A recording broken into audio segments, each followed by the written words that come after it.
Jalen Hurts. Trash. He's mid. He ain't trash. He mid. He's trash. He's smart. He's a great decision maker. Like, he can't throw for shit, but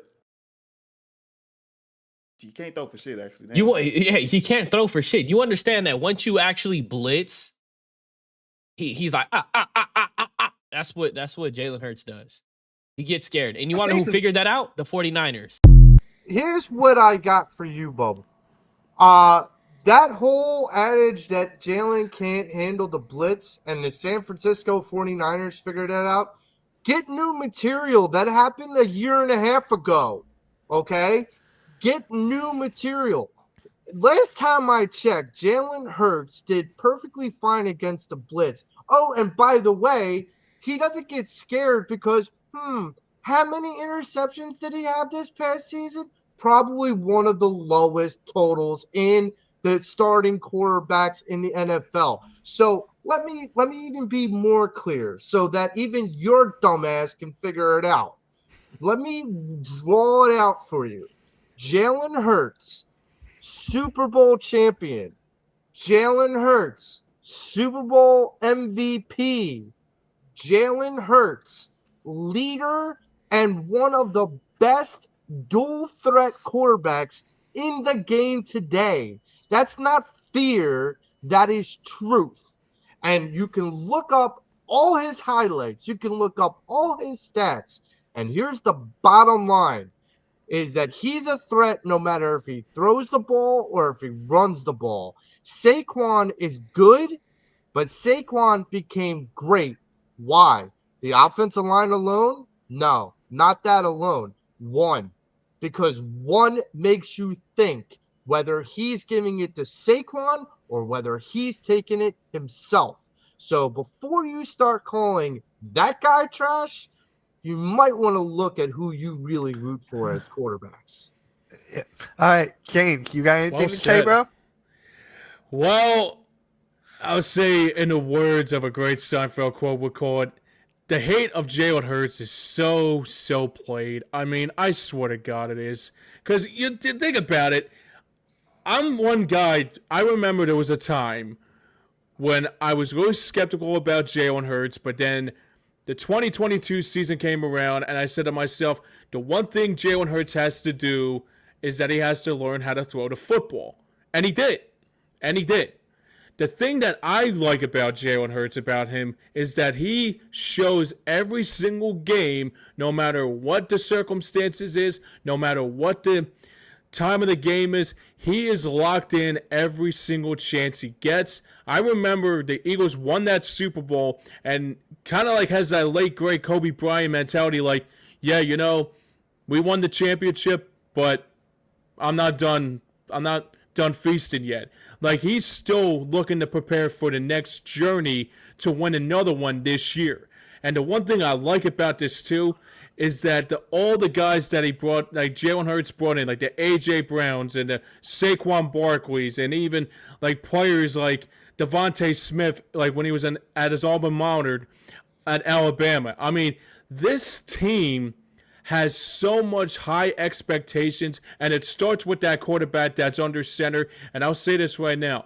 If Hurts can find a way to win another Super Bowl here, he won't be legendary. He'll be in GOAT territory. Yeah. And Mitch, I'm going to ask you this question.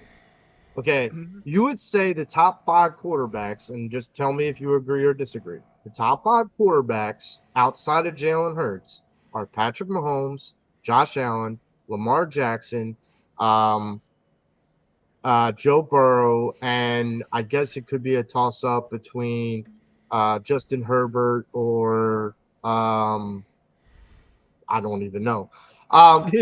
So the top 4, Allen, Lamar, Mahomes, and Burrow. What quarterback has a winning record against all of them? What one quarterback, the only quarterback in the current NFL, has a winning record against all 4 of those quarterbacks? Jalen Hurts, and he also been to 2 Super Bowls in 3 years. Not a lot of people talk about that, how he's been there for two of them. Could have won the first one, but the fumble, but he just put us back into the game. We got back there and we won. You know, And that I always look at this quote that Kobe Bryant put up too a long time ago when he was said someone asked him like, "You're up 2-1 in this series. Like, how do you feel about that?" He's like, "It's not done. It's like the job's not done. We still got 2 more games to go." I mean, that's Jalen Hurts' attitude to me. I see Kobe Bryant in him.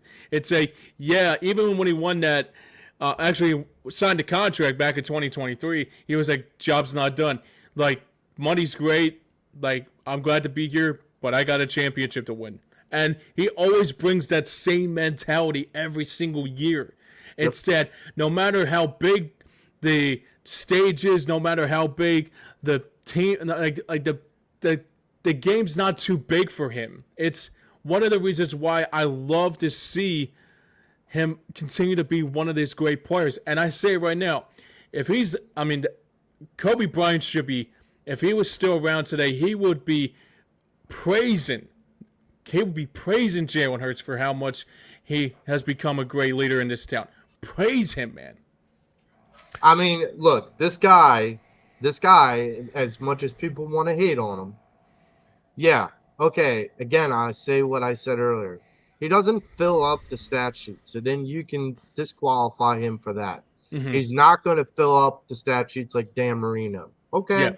But you know what he's going to do, or what he already has done? He's won a Super Bowl. Dan Marino didn't do that. Yeah, So that's true. You know, the idea that some of the great quarterbacks that we say are around in this team, in this league, understand the great Aaron Rodgers, if you want to call him that, has only one Super Bowl ring. One. That would be Jalen Hurts, so he's matched him. This is a guy, and I'll take the great words of Doug Peterson. He ain't done yet. So there's a scary little notion that this guy's not done yet, and he's starving for more. And I'm not going to get in his way. It's just like Jason Kelsey said, when I'm starving, I get damn angry. Okay, I'm not getting in your way. Like, I'm going to let you have your meal. It's the rent becomes due once again every month. And guess what? Come this September, rent for the whole NFL will be due on Jalen Hurts' watch.